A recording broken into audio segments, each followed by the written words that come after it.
Today I'm going to discuss a common mistake that most people make when stretching their shoulders.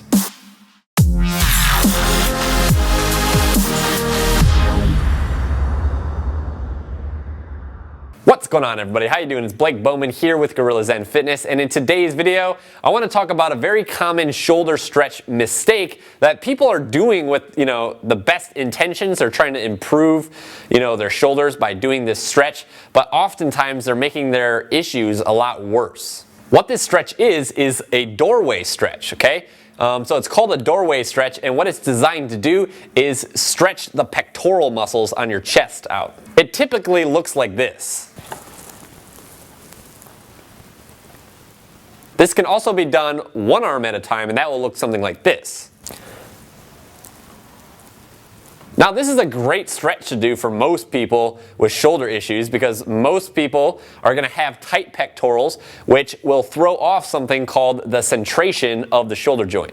Basically, when the pecs get tight, they will pull the shoulder into a forward position, and they'll also internally rotate it. So they'll twist it inwards like this. So, both of those motions combined kind of looks like this.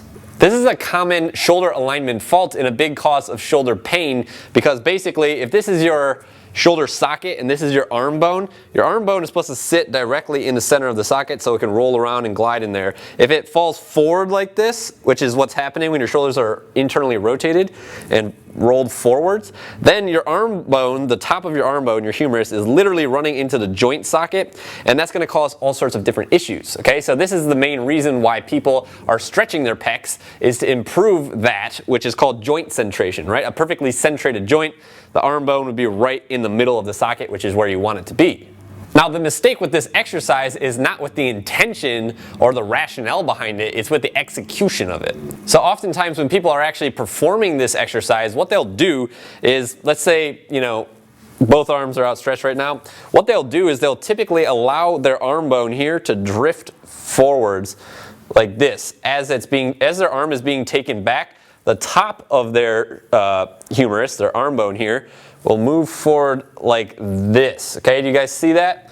This is bad, okay? This is called the anterior glide of the shoulder, and you don't want your shoulder bone to be moving forward like that while you're doing this stretch. So like I said a second ago, the whole reason why we're doing this stretch is to help get rid of some of that tension in the pecs so that the joint can be better centrated, okay?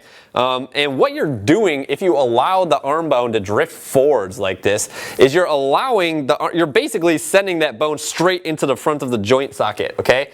You're basically creating the same thing that you're trying to fix. And it's even worse when you're doing it during this stretch because now you're like really loading into the joint and you're cranking on it. And what that can do, basically, when you send the humerus into the front of the joint capsule, which is composed of ligaments, is you can actually stretch out those ligaments. And ligaments are kind of like plastic grocery bags. When you stretch them out all the way, they don't typically go back to their normal length. They kind of stay stretched out. And that's a bad thing because when you get what's called laxity forming in your joint capsule, which is what that is, it means the ligaments have been stretched out. That is a major precursor to shoulder instability and dysfunction and pain. So this stretch is not actually bad, it's the way that people do it that's bad, right? So you can't allow your arm bone to drift forward like this. What you need to do is keep it plugged into the joint socket as you're performing it. You should basically feel the stretch exclusively in your pectorals, not right here in the front of your shoulder, okay? The more you're feeling it here, the more likely it is that you're actually stretching the joint capsule, right? This is basically the pecs attach up here, but you shouldn't really be feeling it deep here, okay? You should be feeling it across your chest here. If you are feeling it here, then you're probably stretching the joint capsule, which, as we just talked about, is not good. So I'm going to get back in the doorway behind me, and I'm going to show you what it looks like in real time to do the stretch right and also to do the stretch wrong. Okay, so I'm actually just going to show the single arm version because it's my favorite, and I don't really like stretching both at the same time. But basically, you position your hand above your head here. You're going to lean forward while pulling that arm bone back in this direction, okay? You kind of suck it back before you actually lean forward and create that pull, create that tension in the pec. So pull it back and lean forward. Okay, it's that simple. That little simple tweak makes a huge difference in the way this feels. Okay, so that's the right way to do it. The wrong way to do it that is most common, people will just let their, they just hang on this thing like this, they'll turn around. What's happening when they do that? This, okay? This is wrong again. This is right? We want to keep that arm back. As it's going back, this is the right motion. That is the wrong motion, okay? It's subtle. I hope you guys can see that. I'm trying to do my best here to show you, but again, it's very subtle, so check it out. This is right, okay? And then this is wrong, basically. You just want to avoid the shoulder rolling forward while you do the stretch.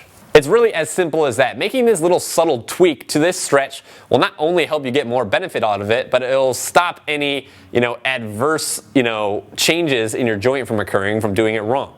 This is just really going to go a long way in keeping your shoulders nice and healthy. I really hope you enjoyed this video and you found it insightful. Now, if you're looking for even more ways beyond this video to improve your shoulder joint centration and really bulletproof your shoulders so that they stay healthy well into old age, then there are 3 critical exercises that you need to be doing for your shoulders as a part of your routine. Now, in order for me to teach you those 3 critical exercises that you need to be doing, what I want you to do is open up the description down beneath this video and click the first link available in the description. What that will do is it'll take you to my webpage where I'll ask you to enter in your email. As soon as you enter in your email, I'll send you straight over to those 3 exercises. If you're watching this on mobile or any other device in which it was hard to see the description, then you can also get to that same webpage by clicking this button right here. Just hover over it with your mouse or your finger and then hit download. If you haven't yet subscribed to my YouTube channel, make sure you go ahead and do that over here. I upload on here 3 times a week. And if you want to see more videos about this topic,